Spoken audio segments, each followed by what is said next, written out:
আসসালামু আলাইকুম। আমি কিভাবে পাঙ্গাস মাছ ভুনা করে আজকে আপনাদের সাথে সেটাই শেয়ার করব।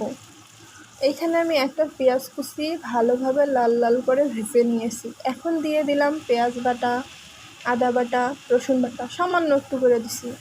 এখন দিয়ে দিলাম বাকি মশলাগুলো, দিয়ে আবার সব কিছু ভালোভাবে নেড়ে চেড়ে কিছুক্ষণ রান্না করে নেব, যতক্ষণ না কালারটা সুন্দর আসে। আমি ঠিক এইভাবেই রান্না করি। তারপর দিয়ে দিলাম সামান্য একটু পানি, দিয়ে আবার কিছুক্ষণ নেড়ে চেড়ে রান্না করে নেই। আমাদের আবার এতটুকুন তরকারি দেখে কেউ হাসাহাসি করিয়েন না, কারণ আমরা দুইজন ফ্যামিলি ম্যান, তো এর জন্য এতটুকুনেই রান্না করি। বেশি করে রান্না করে নষ্ট করার কি দরকার বলেন। এখন আবার দিয়ে দিলাম ঝোলের জন্য পানি।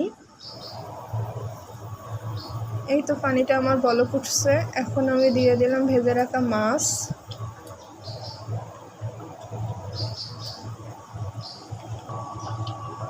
ঢাকনা দিয়ে কিছুক্ষণ রান্না করে নেওয়ার পর ঢাকনা উঠায়া এখন আমি দিয়ে দিলাম ধনিয়া পাতা আর 2টা কাঁচামরিচ চেরা।